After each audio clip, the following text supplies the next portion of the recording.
Um pouquinho de Prabhupada aí, Bhaktisiddhanta Vaibhava, né, livro de Bhakti Vikash Swami, né? Então ele está explicando aqui, né?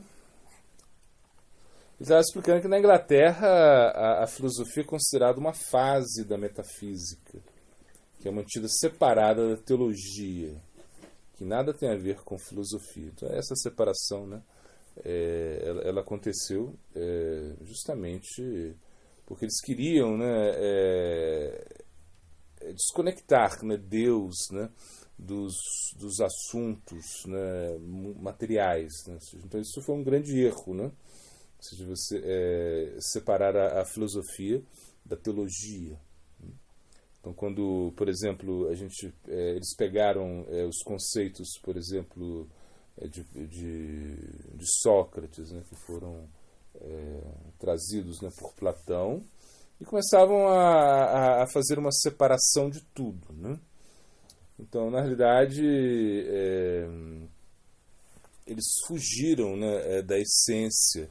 Da essência, eles perderam a filosofia e não estimularam a teologia, em certo sentido, né? Então, claro, com o iluminismo, né, com a Revolução, depois da Revolução Francesa. Então houve como porque na realidade, naquela época, os reis, eles eram como, de certa maneira, representantes de Deus, né? Isso vem, tanto é que se fala, né, sangue azul, né, um rei era uma pessoa que tinha um sangue azul, ou seja, um sangue diferente, né? O sangue de todo mundo é vermelho, o sangue de um rei é azul. Então é no sentido que ele era um representante de Deus. Isso vem da cultura védica, né? Mas chegou um momento, claro, que também os reis eles não estavam como... eles não eram muito qualificados, né? Não eram sábios, né? Como Parikshit Maharaj, como Bharata Maharaj. Não eram, estavam longe disso, né? Então, como os reis eles se degradaram, né? Como isso era Kali Yuga, então as pessoas, de certa maneira, se rebelaram contra isso e quiseram tirar esse poder. Então eles estavam como... e como também a igreja estava conectada sempre à realeza, né? Então eles começaram a rejeitar tudo aquilo que tinha uma conotação teológica. Então separaram tudo, né? E isso foi realmente algo muito, muito estranho, né, na nossa história, né? E ele diz aqui, né? Ele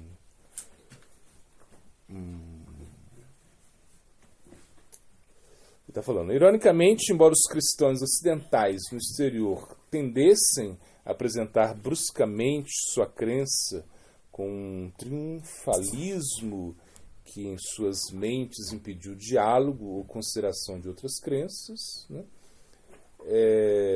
Em casa, sua religião já havia efetivamente perdido a batalha ideológica, né, com o empirismo, tendo sido forçada a se desentender com a perspectiva científica. Claro, então, onde tem a ciência não tem Deus, essa é a ideia, né? Onde tem a ciência não existe Deus, né? Ou seja, porque como a ideia ou seja, você vê, né, como a ciência ela tira Deus da jogada, né? Ou seja, tudo foi uma coincidência, né? Então, por exemplo, a criação, né? A criação aconteceu por acaso, né? Então, como se explica, né? Eles explicam assim, como se fosse uma sopinha, né, de letras, né? E tudo se juntou e aí o mundo apareceu, né? Um acaso, né? Um acaso. Mas aí, eu vi esses dias, eu achei muito interessante, como alguns têm um cientista, né? Um cientista que ele fala que como isso poderia acontecer, sim, poderia acontecer, mas essa hipótese é muito pequena, ou seja, que não existe uma inteligência superior, tudo aconteceu por acaso. Então, para que isso pudesse acontecer, teria que ser uma coisa assim absurda, né? Então ele deu um exemplo, como por exemplo, se você tivesse um furacão, imagina um furacão vem, e aí ele entra dentro de um ferro velho, né? Então o furacão vem, ele mexe todos os ferros, aí depois sai um Boeing, né? Um supersônico avião aí, perfeitinho. É mais ou menos. Isso pode acontecer? Pode. Mas é difícil.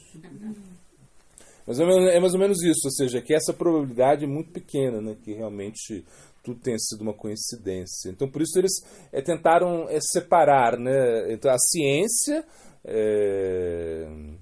ou seja, o empirismo, a sua experiência prática, né? De algo divino, né? Então, apesar que eles estavam assim como, né, falando não, porque o cristianismo, enfim, bababá, mas eles já perderam, né? Eles não tinham teologia, ou seja, teologia tinham teologia, mas não tinham filosofia na realidade, né?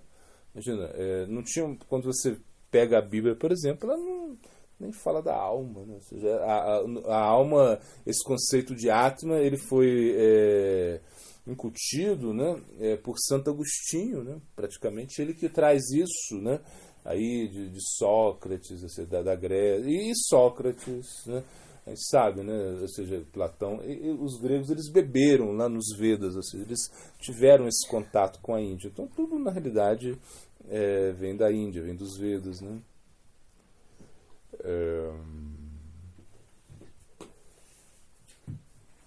Então ele está dizendo que, claro, havia como muito entusiasmo assim, dos cristãos, né?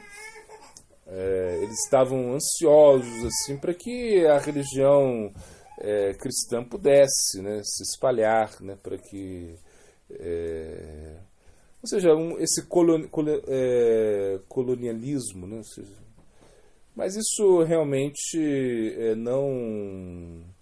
não tinha muita essência, né? Ou seja, eles estavam, né, sei lá, chegando lá para os índios, né, e como tentando, né, colocar o conceito cristão na vida dos índios, mas realmente a sua guerra ideológica estava sendo perdida, né?